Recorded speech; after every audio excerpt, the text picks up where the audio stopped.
All the roads are windy.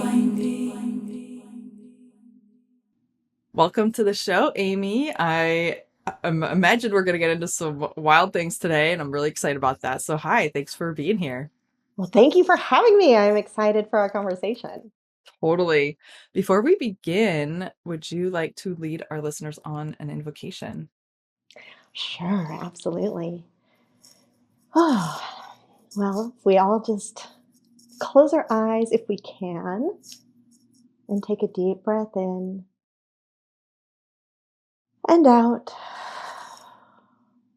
releasing any of the expectations, anything that we're holding that we don't need for this time together. Taking one more deep breath in and out.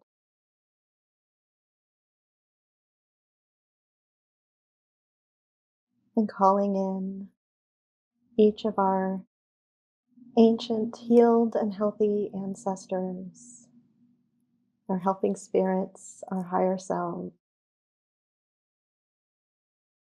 asking them to come and join us in this circle to receive the information that is most needed for our highest and best good, and to fill us with the love and joy that they have for us and we have for them and for each other. And so it is, and so it is, and so it is.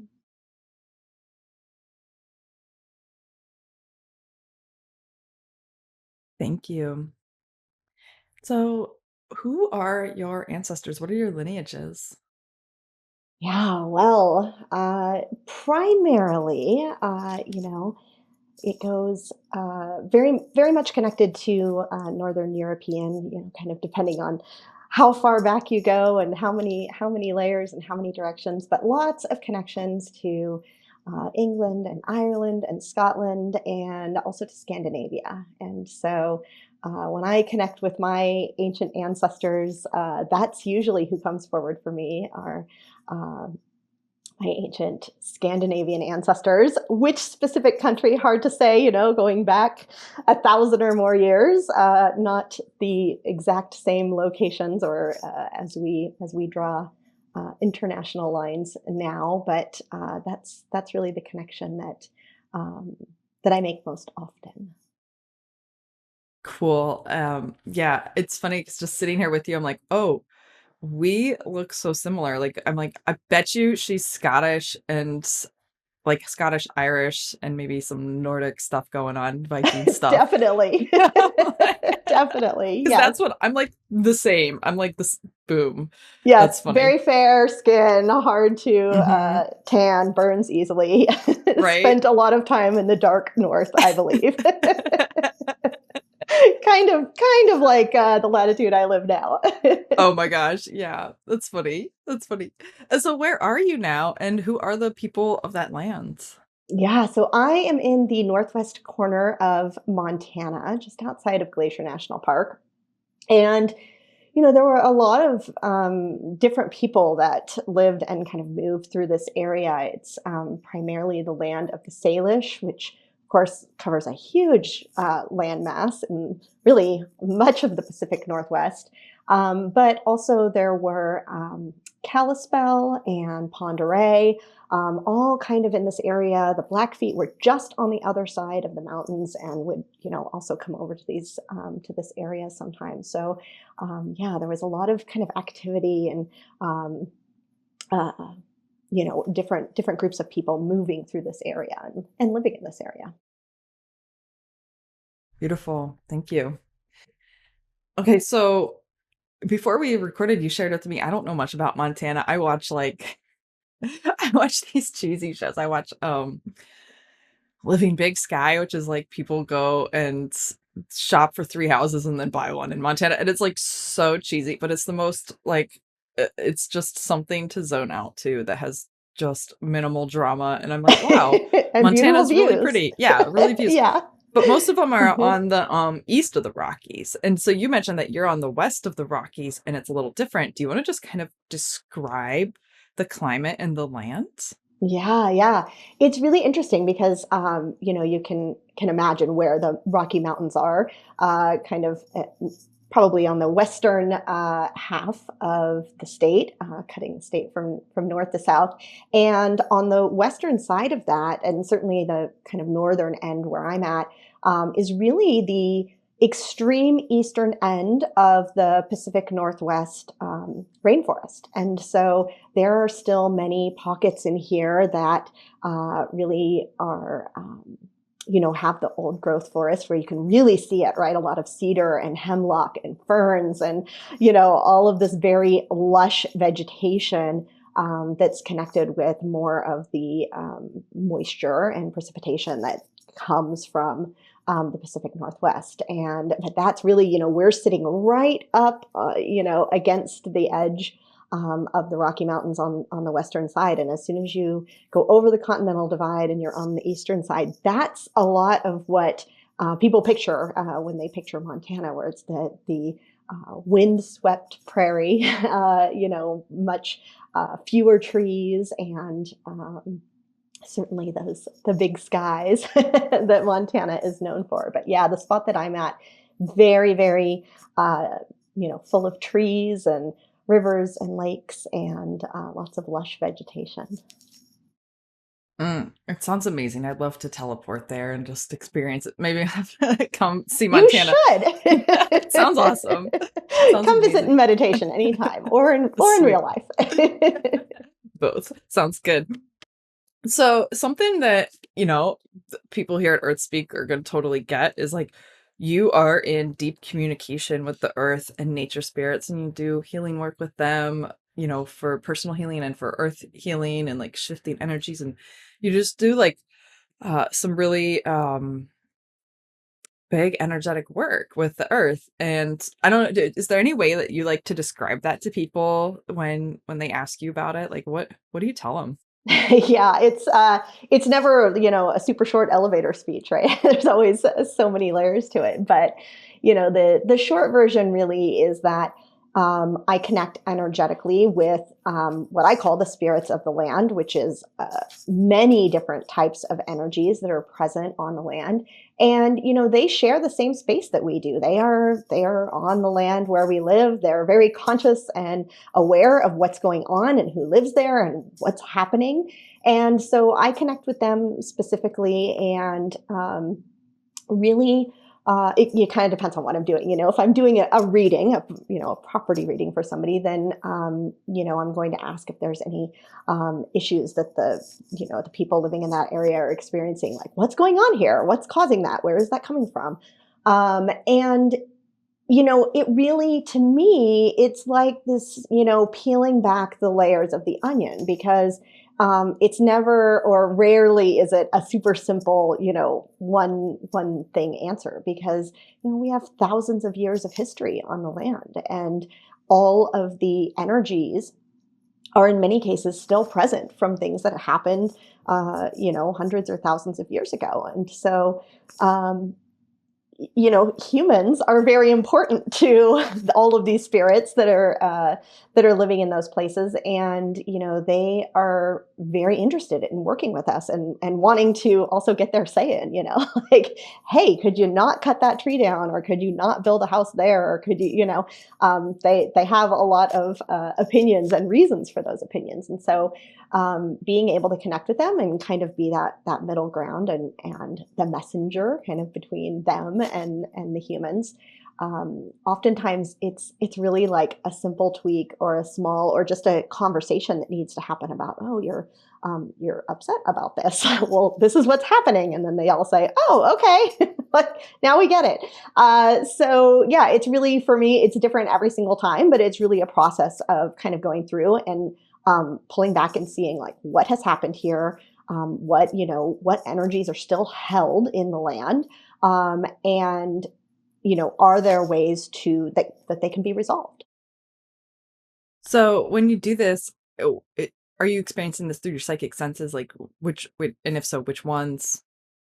Yeah, yeah, completely. So the way that I usually do it, I actually prefer to be kind of remote and separate from the location because otherwise my external senses get much more stimulated. You know, I get drawn somewhere because I can see something or hear something, and so it's easier for me to just use kind of my psychic senses to tune in. But I like to channel with the spirit that I call the keeper of the land, and so and I do a lot of written channeling. That's just how it comes through easiest for me. And so I ask for that spirit to come forward, and then it will happen kind of like in my mind's eye and in many different ways, kind of in my physical body.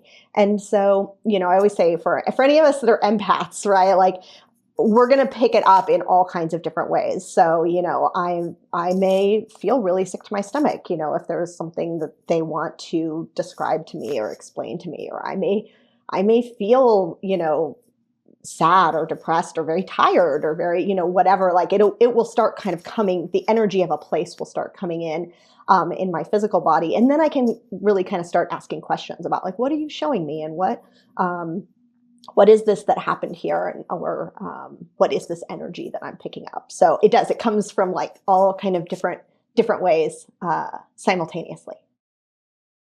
Cool. And you mentioned like you write a lot. So like, do you like write out a question and then just kind of write channel what comes through? Yeah, I tend to ask it in my mind. Sometimes if there's a real specific question, you know, or one kind of overarching question, I might write it at the top of my page. But mostly I will ask in my mind or say, you know, the person who's, you know, living here wants to know whatever. What do you want to show me about that? Cool. It sounds super fun and can be super intense. I mean, I've had experiences with land that are like, whoa, there's some energy here. Something happened, something's out of whack. And um, so I think we can get more into that in a little bit, but I'm really curious to hear about how did you even begin doing this? Like, what were you noticing in yourself or around you? When was it? How old were you? Where were you? Yeah, take us there. Yeah. Well, for me, it's been kind of a long process over many years. You know, I grew up on a farm. I was in, you know, connection and communication with nature, probably in the way that many of us were as children. So I wasn't really aware directly that, you know, there were these energies that were communicating with me. And it wasn't until you know, I was well into my adult years that I started having unusual interactions with hawks, actually. Initially was how it started, and it was enough that it just got me asking questions and you know, just saying, what's happening, why this is too unusual. Like there must be somebody trying to communicate with me. And so I kind of initially went down that path of, you know, can nature communicate with us, and if so, how? And that took me a number of years to kind of get through. And there were some resources out there at the time, but not nearly like there is now. It wasn't nearly as easy to just kind of Google something and find all these people talking about nature. So it was a little strange to me, and I wasn't you know, totally comfortable telling other people, you know, that I was kind of receiving these messages. And that's what really happened as time went by, as I started realizing like, I'm receiving these messages, and it was like thoughts in my head that I didn't put there, you know, and that was when it started coming through from the trees. And, you know, the trees initially were asking me to do things like pick up trash, you know, like really kind of simple tasks, I think, partially because they wanted the trash picked up, but also partially because, you know, they just want to know, like, am I going to respond? Can I communicate with them? Can I hear them? And so once those things started happening, it kind of just became a process of like, okay, well, you know, if the trees can talk to me, maybe I can talk to them also. And how do I do that? And so it became a process over quite a few years. But I did really hit a roadblock at some point where I'm like, I just don't know. I don't know what to do with this. You know, I don't know. I don't exactly know what's being asked of me. You know, why is this happening? And so I ultimately took a shamanic healing practitioner course. And even though I knew it wasn't quite right, like I wasn't trying to learn shamanic healing on people, it was kind of the closest I could get, where I'm like, I feel like this is the right direction and maybe I'll, learn something here. And sure enough, it really was kind of, I learned how to channel really through that process and understood like, oh, this is how to like receive deeper messages than just kind of like the bits and pieces that I'm getting.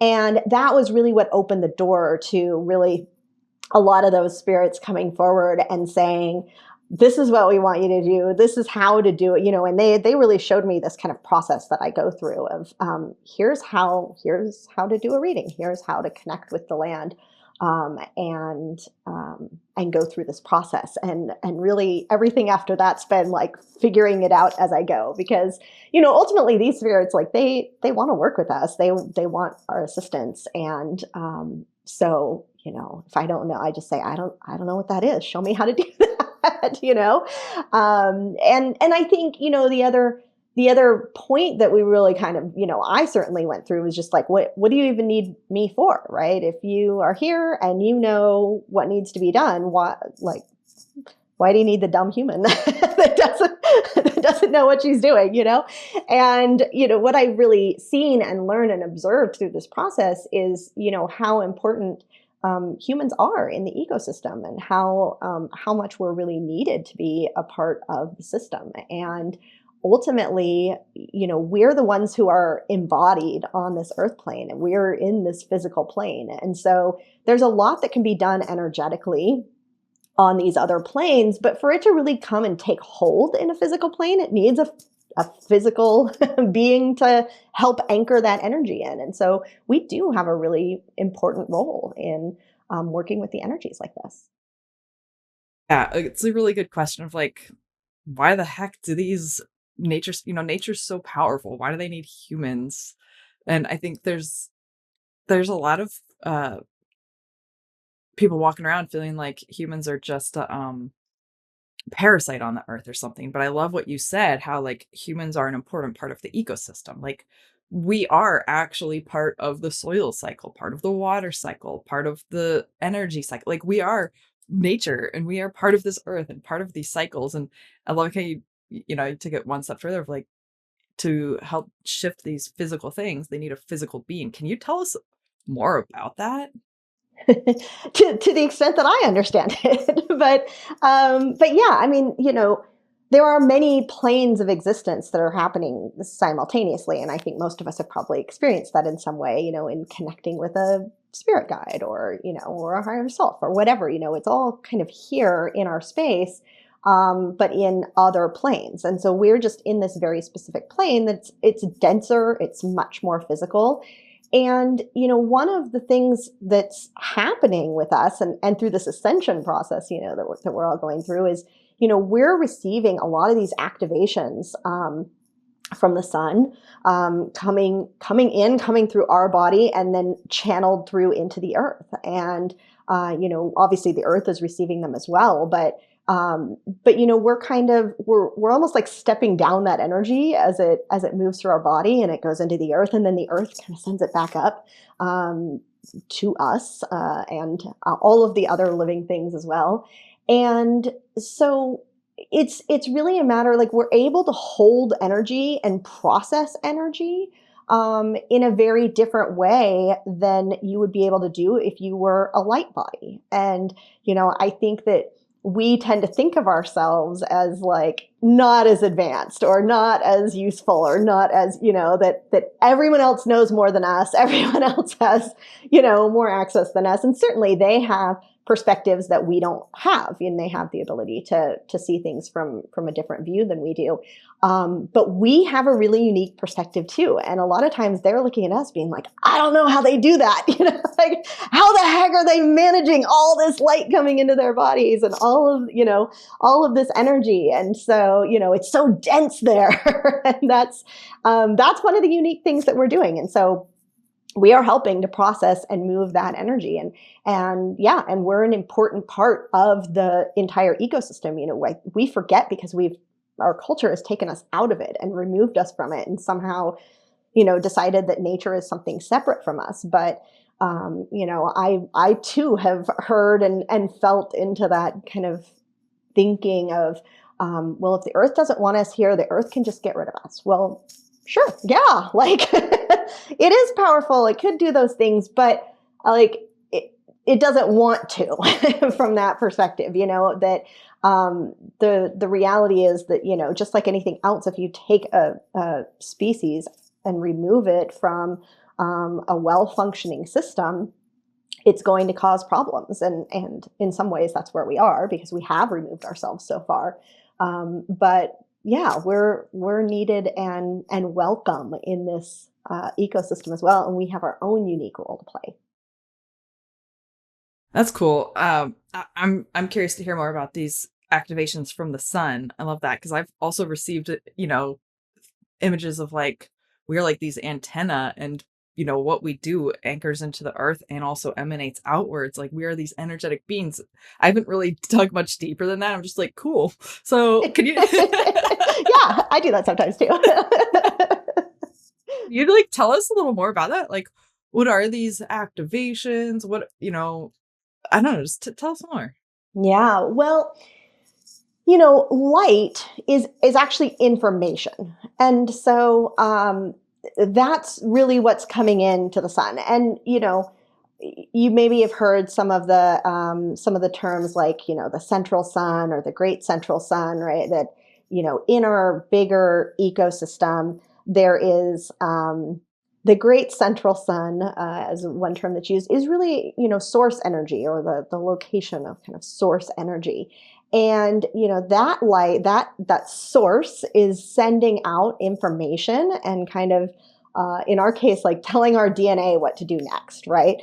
And right now it's this very accelerated process of ascension, right? Where our what used to be called junk DNA is lighting back up and turning back on, and we're reconnecting with um, places outside of the Earth in ways that we just really didn't kind of have the same ability to do with just the two-strand DNA for however many thousands of years that's been. And so that information is coming out. It goes through the central sun, which is located in at the Pleiades, which is why oftentimes that energy comes in really strong for people. It's just they're like our neighbors in the ecosystem, in the solar system, and then it comes into our sun, and then it comes down to us. And so the sun is so important for us for so many ways. Just outside of just DNA production, or DNA vitamin D production, which obviously is super super super important for us as humans, but it's also how we're receiving this information. And there's this whole process that happens, and you can kind of watch it happen if you have the apps on your phone for like the space weather app, which shows when solar flares happen. And then there's another app called Schumann Resonance, and the Schumann Resonance is really the what some people call the heartbeat of the Earth, but it is the electromagnetic frequency of the Earth.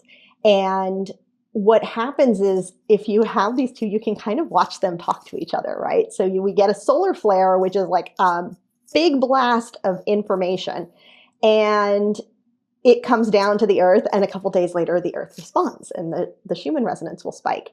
Well, we as humans are kind of like, I guess you could say, stuck in between, but we're a part, we can't help but be affected, by the whole process, just like the Earth is. We're responding just like the Earth is. And what happens is, when a higher frequency, comes into play, and this is just what our bodies do anyway, right? If you're around another person that's like super high vibe, makes you feel good, like you can't help but feel good, because, and that's just science. That's your body resonating with their frequency, and their frequency pulls you up. And so the same thing is happening when we get these big solar flares, these big blasts of new information. This new light is like shaking up our body, And it basically says anything that doesn't match has to go. And so that's when we have these purges, right? Where you're like, you can't get out of bed for 2 days, or you have a bad headache, or all of the, you're just really sleepy, all the Or you're ascension like, is it symptoms. going to be intense like this forever? And it's like, Right. yeah. It's a lot of work turning on dormant DNA, apparently. So yeah, so we're having the same experience as the earth. I mean, we're all ascending, we're all going through this process, we're all waking up together. And so it's just so fascinating to me, and of course, like what helps us when we're feeling that way, like going outside and getting your feet on the earth, or leaning up against a tree, or touching a plant, all of these things, because it's getting us, then our frequency now matches nature, which is our natural frequency, and we can kind of release um, any of the lower vibrating stuff that we just don't need anymore. It just has the opportunity to leave our system, and then we can align with the next level of energy that's coming in. I mean, I feel like probably everyone listening is like, yeah, I feel like there's just, if you pay attention to astrology, even people, a lot of people are paying attention to astrology, and they're like, oh, these planetary shifts are bringing these big um wake ups or sheddings, and like, yeah, our actual physical solar system neighborhood is like bringing, there's always energies coming at the earth and emanating from the earth, and like the neutrinos are coming through, all like they just fly right through solid objects. Like, we live in a crazy mind-boggling place, It like really is. without even getting woo woo with it. It's like, Right. so Just like looking at the weird. science is. Yeah. And so, like, with us, you and I and our listeners, we're like, yeah, we know the earth is like alive and not just this inert being. It's like there, the elements are always moving and shifting, and there's this consciousness and information and relationship held within it all. And like, um, yeah, it should make sense that we're all going through these intense shifts together. It's not just humans, it's, humans and nature. The past few years have just been like, all right, and now we're gonna just turn up the intensity knob a little bit more, and we're like, okay, I guess this is just where we're going. It's just This is just our life now. this is just our life now. How do we roll with it? But like, for personally, uh my own experiences have been, you have the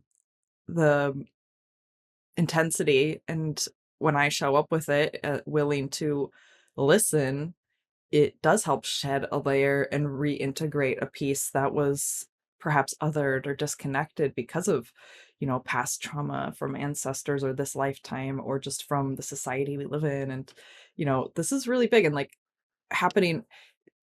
There's so much in like a human's life. We are so much in this system of like, um,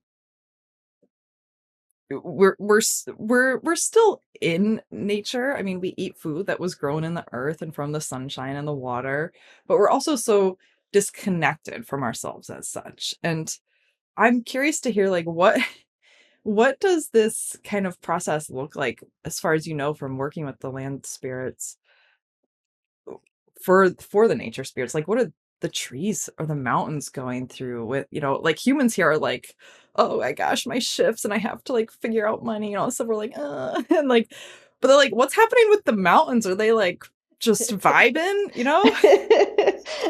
They roll with it a lot easier than we do. They don't even understand sometimes. And I'm like, well, but I have to pay my mortgage this month. It's not in there.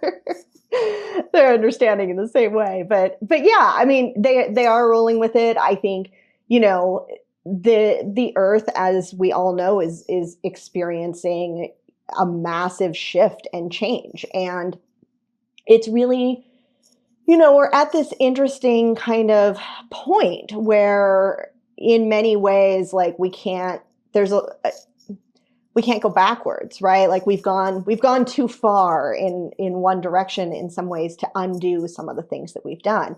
And, really what they've shown me a lot in the past year, especially, is how this process, kind of happens for them, and how, I think we get really tied up in like worrying about what we're losing, which of course, like we should be concerned about not taking the actions that will outwardly, destroy our planet. But also through this process of ascension and shifting and changing and evolving, there are new things coming. And so we sometimes get very attached to what's leaving and or what no longer is this planet is no longer hospitable for it, I guess you could say, which there's plenty of that going on. But we forget that it's making space for new things as well. And so there are new species and new energies and new things that are coming that will,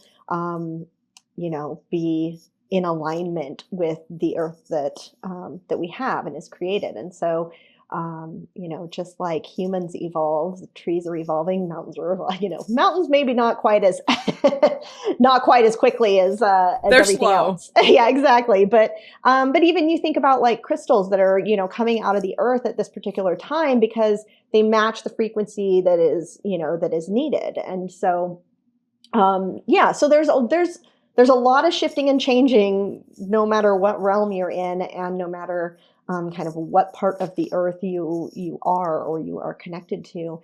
But yeah, it's not all doom and gloom, I guess I should say. All right, I like that. I'll take it. Yeah, I don't feel like it's all doom and gloom either, but and I think that it's easy to get stuck in that, especially our I don't know. As humans, we live on such a short geologic time scale. I don't even know if that's like if a geologist out there's probably like she did not say that right, but like compared to like the time scale of a mountain, Right, right? right. We live on such a short time scale. And also shout out to the geologist. I know y'all out there. Um so like we kind of have such a we're like we don't see the long view that often, and it's I liked that, look to nature to see that long view and be like, okay, Earth has been here a long time. Earth is going to keep being here for a long time probably, and like, we're a little blip, and our impact is having major changes, and there's a lot of grief around that, but also like this planet is so powerful, and there's so much creation and transformation always happening, and there's been a lot of destruction in the past. I mean, we've had multiple, this is the first human made extinction event, which I do in no way I'm like, great. I'm like, no, this Right, sucks. I hate that right. we've done this. Yeah, But like Earth has, life has been nearly completely wiped out multiple times and yet come back. And it's so wild. So like you're looking at this bigger scale, like the newness, what's happening, what, we're here in this tiny moment. I think just listening to you talk about this is bringing this up for me and just like reminding me of like, we don't even hardly know like more than a tiny sliver of what's going on with, Earth as a whole. And yeah, yeah. So yeah. yeah. We're not the super species that we think we are. Right. We are pretty powerful, but there's, this planet and this being that we are and that we live on and live with is really powerful. So it's pretty cool. All right. I want to shift gears a little bit. Um, so you do work with, you mentioned you do like readings and stuff, and like you're not even go to, you said you do distance and just tune into the land and stuff.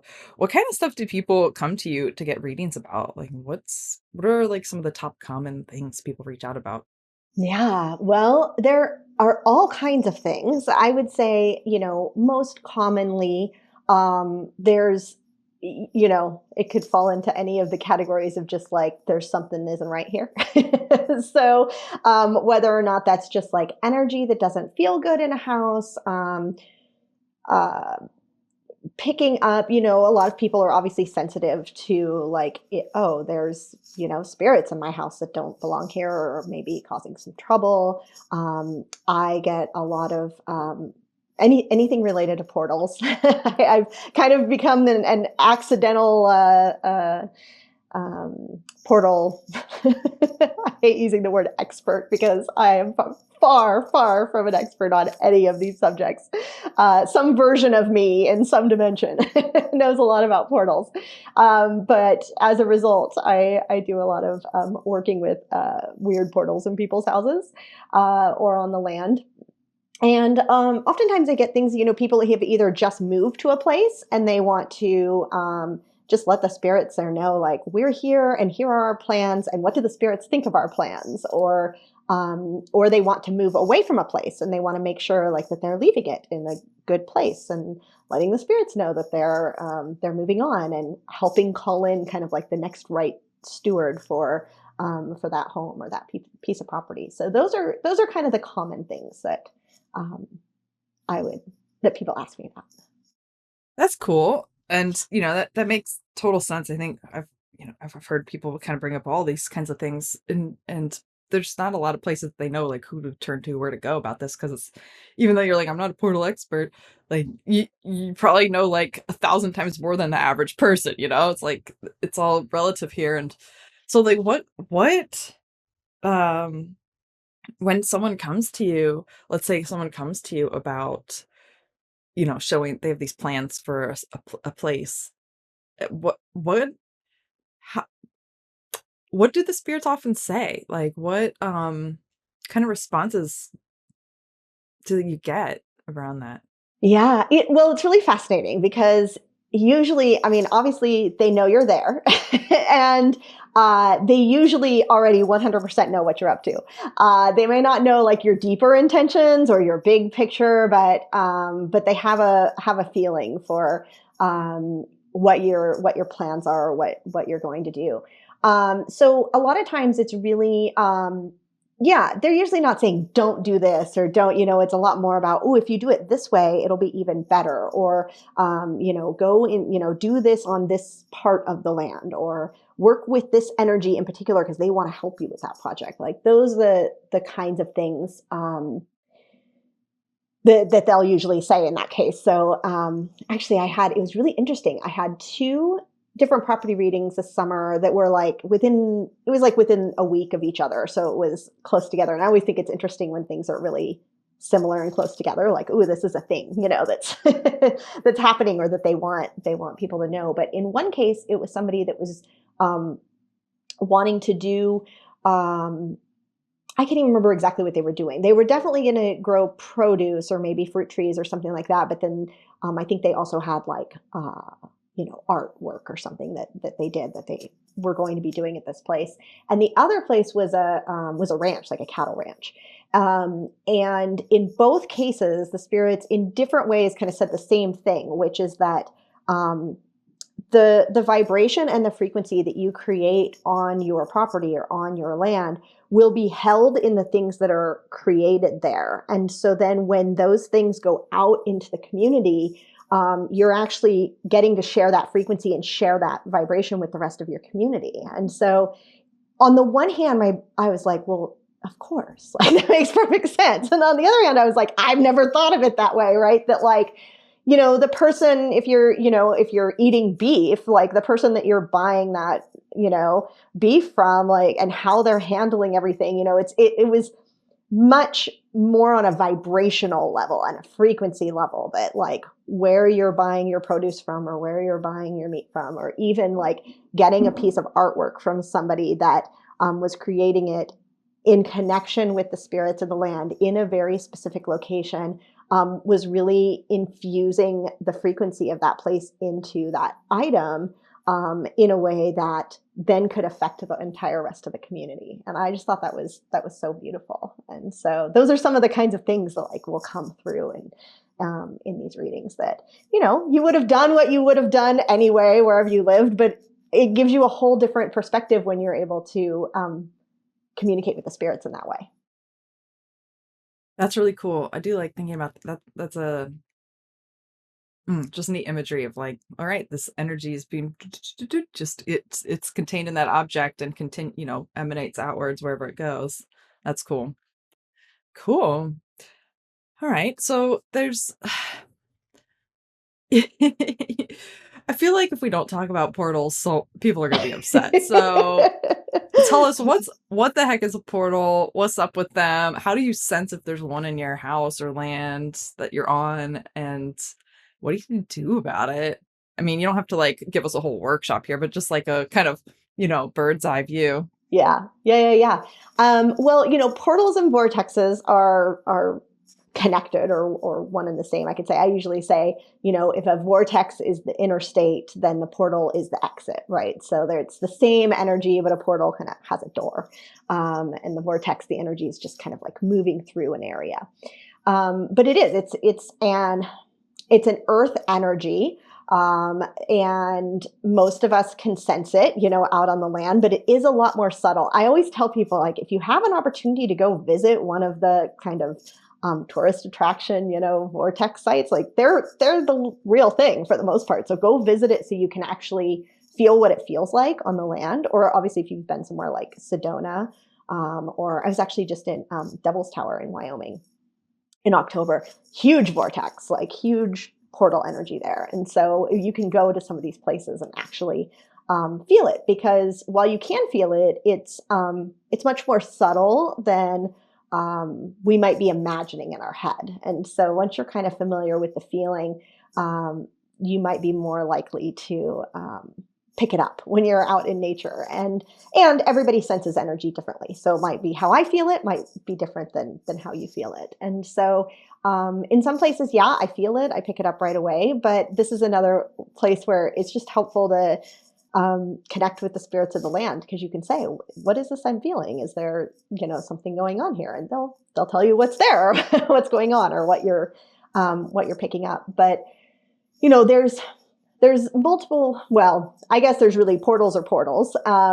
But the frequency that they're vibrating at is very important to the experience that you might have with it. And so there are the ones that I often ask to assist with in property readings are ones that are oftentimes vibrating at a lower frequency, because what's happening is, there is a door. And so energies can come and go through that door that match that frequency or are higher. And so when you have something that's vibrating at a lower frequency, those are the ones that are letting all the weird things into your house. And they aren't super common in houses, but they happen. They're there. And usually my clue is if people tell me there's all these weird energies in my house, I clear them out, they come back. I clear them out, they come back. Okay, well, it could be a couple of things, but usually when you say that, that's like, I'm going to go look for a portal first, because most likely that's what's happening. And really, I mean, sometimes we can close a portal. It's not serving a particular purpose. The spirits don't need it for anything. And I just ask them, can this be closed, or do you need to continue using it? And if it can be closed, it can be closed. If it can't and they need to continue using it, then it's a matter of shifting its frequency to a higher level frequency so that you don't have all of the activity going Can you on. move a portal? Can you be like, can we just move this portal to like the back left corner or something, y'all? Yeah, it's in my experience, it's like 50-50. So you have to ask if it can be moved. And sometimes everyone agrees and is like, great, yeah. And then you kind of have to find a spot. Like if it's in a city or like a subdivision, it's a little trickier to find, like, well, I can't put it in the middle of the road and I can't put it, I'm not going to put it in the neighbor's house, like, so you have to be able to find a spot, to put it. And sometimes even when they all agree and everybody's fine with it, like a week or so later, it moves back. So, and I don't know if I've ever gotten a clear answer as to, is it the specific spot in the earth that connects with it, or like, why does it need to be, exactly there? But yeah, sometimes, so I always tell people, like, moving is usually my last choice, because I'm not for sure it's going to stay where I put it, even if I can find a place. So like what kind of energies are coming through these portals? You said like there's like lower and higher vibrations. Yeah, well, I mean, these are like the mysteries of the universe, right? We're all trying to figure out all the things that, at some point I thought that doesn't exist. And then I come across it and go, okay, I guess that does exist. But, I think we forget sometimes that Earth is like out in the cosmos with the rest of, right? We live here, and so we think everywhere else is like space and the cosmos, and but not Earth. But Earth is absolutely part of the cosmos, like everything else. And so um, there are energies that are coming and going from Earth from all other places in the universe that have all kinds of different purposes. Some are of higher intent, and some are, even that, I try and stay away from the duality and what's good or what's bad or what's, whatever, because it's usually much more complicated than that. But um, ultimately, there are things that vibrate at a frequency that we think, ew, I don't want that in my house. Like, and so sometimes it's just a matter of earthbound spirits, just people who've passed away that have not managed to get all the way to the other side. And so that's what we would normally call ghosts coming and going from your house. And so, yeah, those are some of the different kinds Wait, of things. like a portal for like of ghosts just kind of like coming in and out. Yeah, yeah, All they can right, all kind of right. just move around. And so that's, sometimes when you have like the creepy basements, or like they're creepy for a reason. Like you're right, there's something going on down there. And a lot of what I do too is really in helping people understand like how much actual, power we have. We're not told that like we have control over our space, and we have, not just our physical body, but our, the space that we live in. And we don't need to live in houses that are uncomfortable. Like we can clean that up. We get to decide who's there. We have free will. And, we don't have to allow that stuff. And I think, unfortunately, in our current culture, and certainly with, ghost hunter TV shows and, movies and whatever else, we've all kind of been convinced that all of these things are out of our control, or there's nothing we can do if this is happening in our house. And I'm like the one out here being like, yes, you can fix that. You don't, you absolutely should not be living in a house where you're not in control of the energies that are in the space with you. And yeah, it's totally solvable. Okay, so like, um, are there any portals that one might be like, yeah, this is rad to have this portal here, or are they like all kind of disruptive? No, I mean, I would say in general, you don't want a portal in your house like that. I mean, like that would be disruptive, right? That like it's not, it's just there's going to be a lot of energy moving, and like that's not restful in the place that you want to be resting and relaxing. And so in general, even if it's like super high vibe, like you don't want like, whatever, random ETs walking into your bedroom at night. Like that's not fun either. Well, for most people, maybe some people. But for the most part, those are the kinds of things you're going to find like out on the land, like in a large area. And so, yeah, I've come across some really interesting ones. There was one, it was a property that was for sale that somebody was interested in purchasing. And there was kind of a lot going on the kind of the contract end, and just some hijinks in whether or not the place could be sold or isn't going to be sold or whatever. And it turned out there was this huge, and it was a large piece of like hundreds of acres, right? And so there was this giant interdimensional portal like out on the land. And there was like this galactic council that used it. And I mean, I don't know all of what they did or what their total purpose was, but the person who was going to purchase this property, whoever that was going to be, was going to have a seat on their council, basically. And so they were very invested in choosing who was going to be able to purchase this place, because they were going to join their council. And No big deal. Just gonna join an intergalactic council. no big deal. It's really weird sometimes relaying these messages to people. But yes. So there's all kinds of things, and sometimes when there are those types of things on people's properties, a lot of times the message will just be like, there's already spirits that are very involved in tending it and caring for it, and like they've got it handled. But there might be, sometimes they'll say, oh, can you place a couple of these particular crystals in this area? It'll help anchor energy or to help shift the frequency. Like they'll have things sometimes that they want us to do, but in a lot of cases, they're just like, we're over here doing our thing. Like, just let us keep doing our thing. Cool. I'm sure that there's still folks with they're like, oh my God, I think I have a portal. So now they know where to go. They can reach out to Yeah, you. yeah, yeah, absolutely. Definitely, and I have a whole workshop on like on portals, just on portals, if that's something people are interested in, because they do seem to find their way to me about when there's portal questions. That's awesome. That's awesome.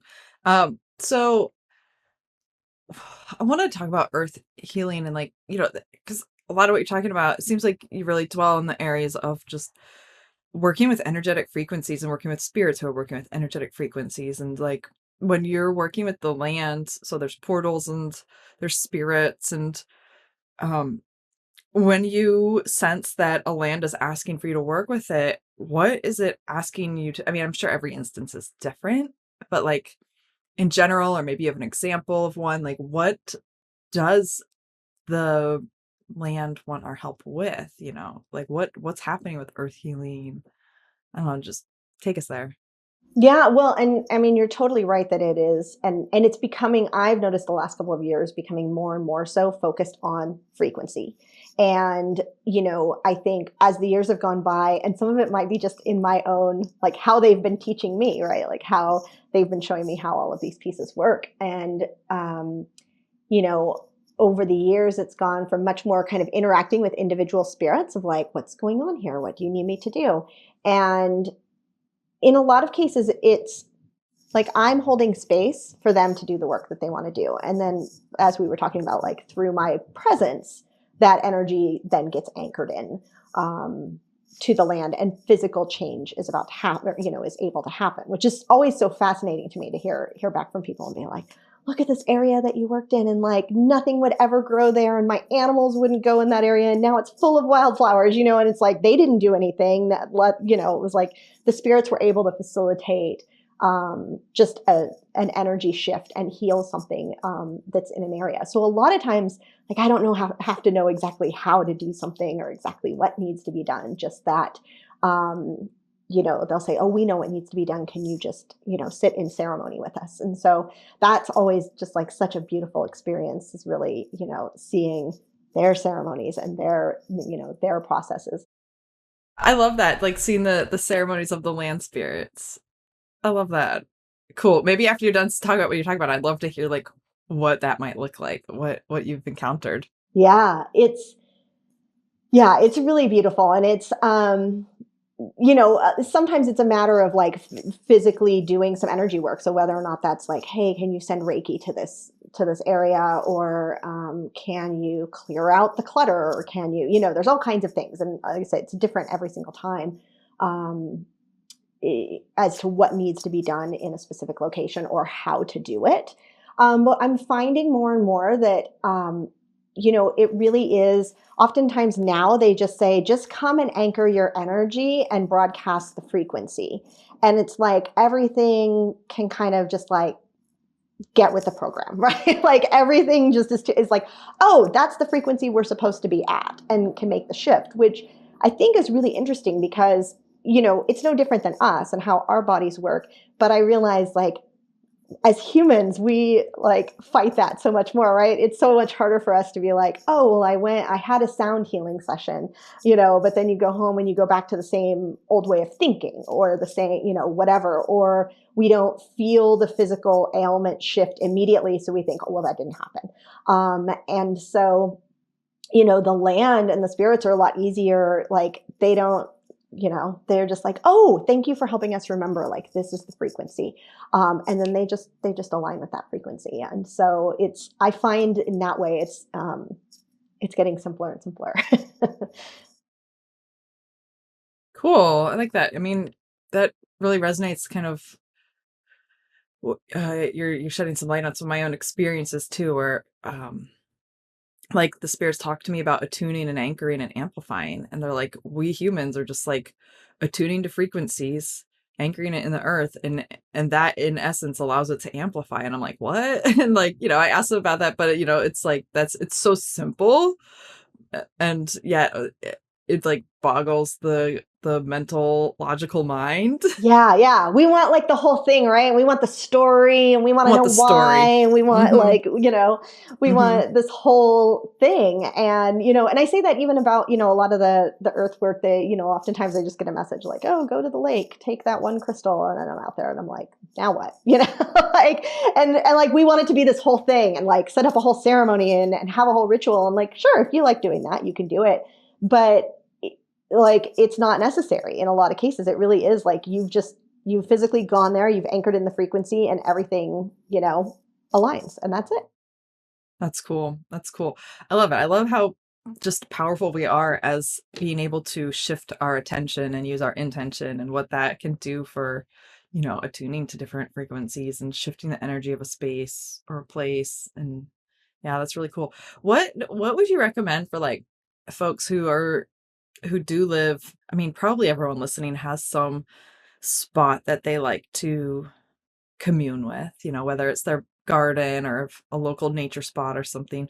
What would you recommend to these folks who, uh, so that they might deepen their relationship with that space? Yeah, yeah, yeah, yeah. Well, I mean, everywhere you go, there is a keeper of the land. And that energy it's more than just like over your house, let's say. So they're like the whole neighborhood or a whole kind of larger, So sometimes like when I a spirit keeper. yeah, a Okay. spirit that's there that kind of oversees, or they're just the ones I always say like they know what's going on. Like they're if there's a problem somewhere, they know about it. If there's something special in that area, they know about it. So that's always a good one to start with. And so if there's a spot that you're already comfortable going to and that you like to go and sit, you can just really just sit quietly. You can close your eyes and you can ask like, is there a keeper of the land that would like to connect with me?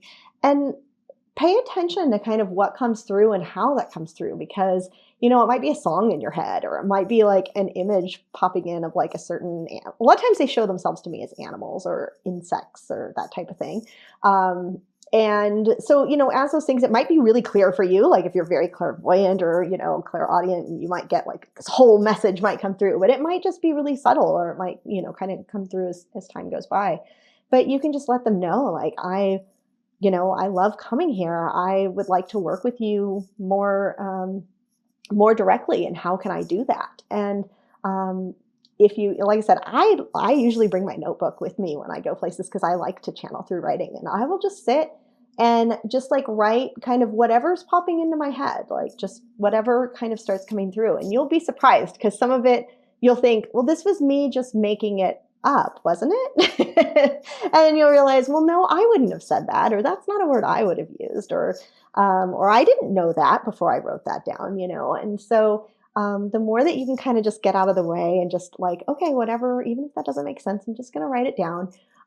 You might be surprised at what starts coming through and what messages there are for you. And you know, I always think there it's like anything else, like making a relationship with a new friend, right? Like they might be a little standoffish at first, or they might want to check you out and like figure out who you are and whether or not they can trust you. And a lot of these spirits have not had positive experiences with humans. And so depending on the place, some of them might feel a little hostile or a little standoffish. And as long as you keep showing up, they will see you more than they see any other human in most cases, and that's what I always say is like they're aware of us, they see us and know what's going on.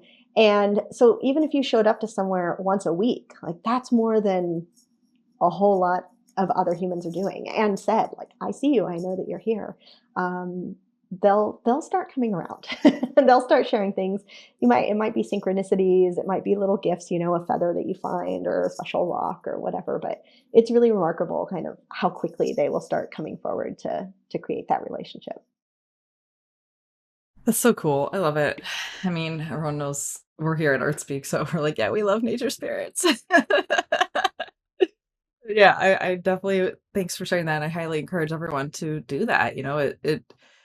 It can feel like what you said is exactly like what I would have said too. It's like just connect and start. And like where I used to live in Durham, North Carolina, we lived across the street from this lake, and I developed a relationship with the spirits there. And it did evolve over the years into something just so rich. And, I loved hearing how they talked back. And like, I remember one time I went and sat at the edge of the lake and I was just asking some questions. And then I got this beautiful download of like, and I went home and acted on it, and it was great. It led me to like one of my best friends ever. And it's just like just such, like when we tend the land tends us back. And it's so beautiful to have that relationship.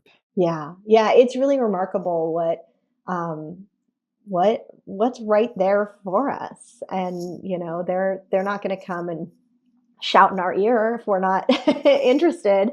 But there's just so much valuable wisdom that's all around us all the time. And we don't have to go outside to do it, but it certainly helps to kind of be in that environment and be in that space with them. Yeah. You really do so much in these realms, and I know there's so many topics we didn't even get to, like they just don't fit in a podcast. That's why you have a podcast of your own, right?